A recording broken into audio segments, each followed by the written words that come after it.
So today we're actually going to be doing a review of the F250. This is a King Ranch edition. We're actually here at Hacienda Ford in Edinburgh, Texas. This particular truck is not equipped with the sunroof package like most of them are, but for a lot of people, they really don't care for the sunroof. It's just another thing to have to maintain. Typically, if you get the sunroof on this truck, it's going to be a panoramic sunroof that would stretch pretty much from the front to the back of the cab. Again, this is a 250 model. I'm going to try to do a dually or even a 450 here in the next coming weeks. Let's do a quick walk around the outside. This does have the BLIS, or the blind spot detection system, on it as well. Parking sensors on the back. As you can see, it has the LED light on the tailgate as well as the reverse backup camera. Has zoom function as well, so if you're going to be hitching up a trailer, you have the ability to press a zoom key from the inside. This also has what's called the high center mount bed camera. This particular camera projects into the bed of the truck, so if you have any items in the back or if you're hitching up a gooseneck or a fifth wheel, you have better visibility when you're hitching up. Here in the bed, you can actually see the connections for the Ford puck system. The center is the gooseneck, and the drop-in hitch mounts are what surround it. Underneath, one of the big differentiators, of course, of this truck, of Ford vehicles in general and Ram, is that they both include an E-coated frame. E-coated frame, of course, is an electric-coated frame where it uses electricity to bond the paint to the frame itself, unlike your General Motors products, which still use wax on their frame. This particular King Ranch has a 3 leaf spring setup. Ford has gone to a lower leaf spring count, primarily because the leaf springs are thicker and they're more progressive. They're also a full 3 inches wide. Because this has the FX4 package, you're going to get the Rancho shocks that are currently on this truck. Keep in mind that the Rancho shocks that Ford uses are essentially a design that was designed by Ford Motor Corporation for this specific truck. Here's the front frame section of this truck, fully boxed. This particular truck doesn't have the center caps on the wheels yet. They're in a box in the back seat. This truck is equipped with LED lights. So both the high and the low beam are LED lights, as well as the turn signal with the big wraparound LED light. Now, again, the big differentiator between this headlight versus the standard headlight you can get on these trucks is the clear lens. And your standard headlight is still going to be an incandescent halogen bulb versus the LED with the LED light strip. This actually makes this truck look very sharp, even during the day when they're running. And we'll turn them on shortly. We're going to walk into this truck now, and as you see, it has the power retracting steps on the side. This particular truck has the King Ranch package, so you're going to get the dark tone leather interior.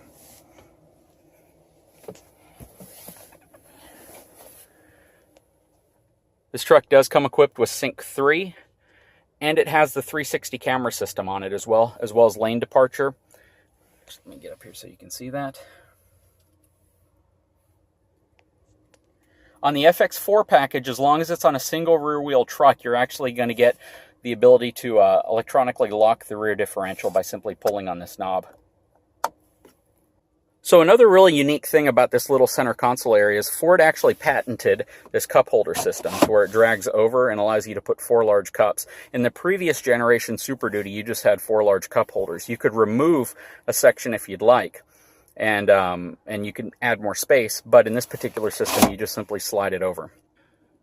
This truck also comes equipped with upfitter switches. These upfitter switches are also pre-relayed. So traditionally, you'd have to run auxiliary relays to your upfitter switches so you could power higher current items like light bars or any other type of 12-volt accessory. In this case, Ford pre-wires all of these with relays automatically, so you simply connect your power wire to the end, which is under the dash, and then ground out your accessory, and all you do is flip it on so you can control those accessories. This makes it extremely convenient if you're going to be running an overhead light, rear LED lights, a front light bar, anything like that, simply because it's less work. You don't have to wire a bunch of aftermarket relays. So here's the back seat. As you can see, you get a lot of room here now. A really, really large space. I'm going to say this is roughly 16 inches. Completely flat floor on it. And check this out. You lift the seat up now, and you get this cool little storage system down here. When you lift both seats, it actually lets you collapse it in, so it folds completely flat. And when you lift that seat up, you have this large flat area that you can work. There's a little bit of a hump right here, but still, it's really nice, especially if you're going to be loading things in the back. Let me give you a kind of a wide-angle perspective of this.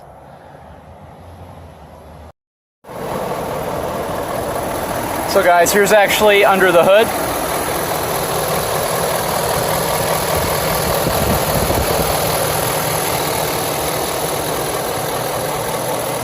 Believe it or not, it actually appears as if there's a little bit more room under the hood of this truck.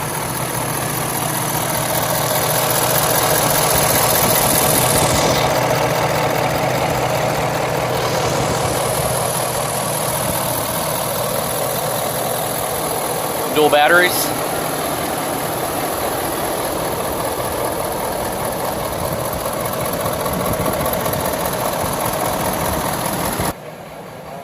It's actually really difficult to see the sticker through here, so I tried to get it the right angle so you could.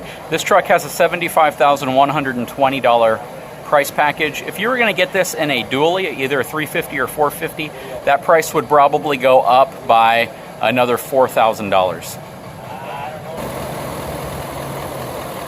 So here's the LED light package on the truck, all lit up. So here's the key fob for this particular truck, and if you want to know one of the reasons why this is great is I'm going to throw this key fob in my pocket real quick, and this truck is actually locked. But if I just come up and I just tap this little button right here, it unlocks the truck. So if the keys are in your pocket, that's all you do. Then you get inside of the truck, keys are still in my pocket, push the brake, press the start button, and it starts right up.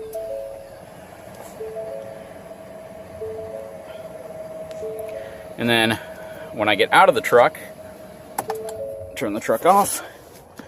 When I get out, as I'm walking away, just press the button and the truck's locked. Same goes for the tailgate. So if the truck's locked right now, since I have the keys in my pocket, I just walk up to the back, press the button, and the tailgate will open for me.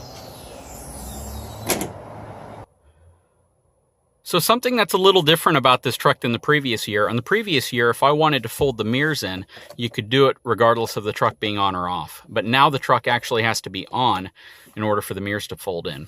So let me start this real quick. And now I can fold my mirrors in. And then of course you still have the power extending feature right here. It lets you extend the mirrors out.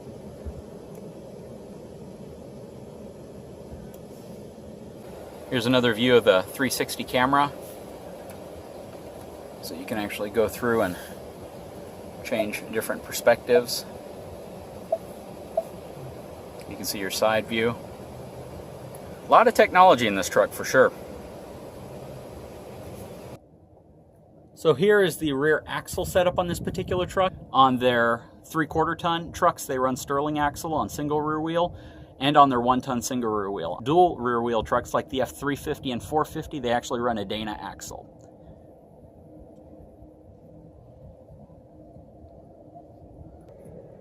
One of the really interesting aspects of the new hitch system on these trucks is that now they include a 3-inch hitch. You have kind of a configurable attachment hook point on the side here that gives you the ability to run certain tie downs and hooks to secure cargo.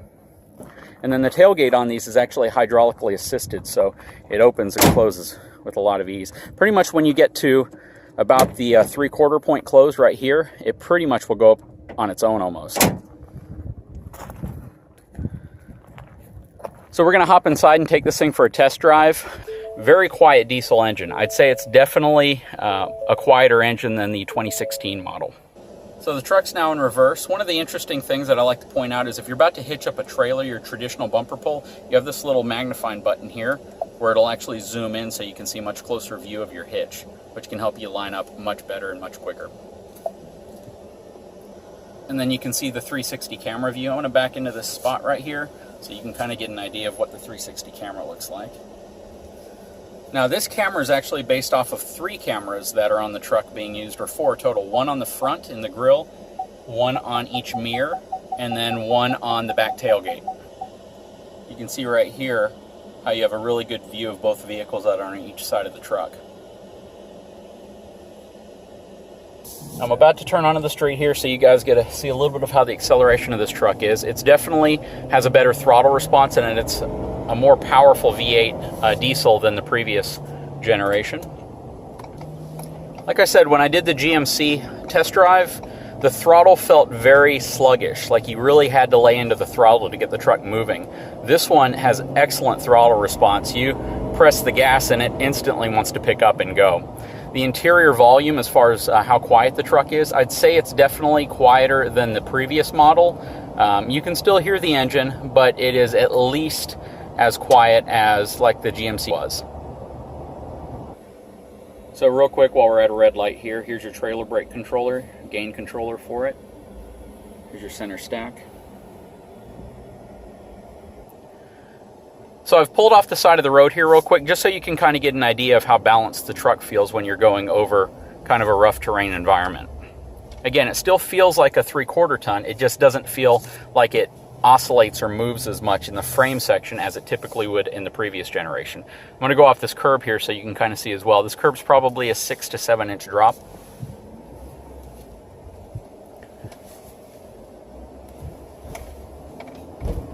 So this road right here is not perfectly smooth. There's a lot of construction going on around, as you can see here off to the left. But the truck, again, it handles the bumps far better than the previous model. And that just kind of goes to show how refined these trucks have gone from a suspension perspective. This particular truck has a really comfortable ride to it. The seats are comfortable. They feel a lot like the outgoing seats. The overall build quality of the truck, dash material, everything is definitely an upgrade.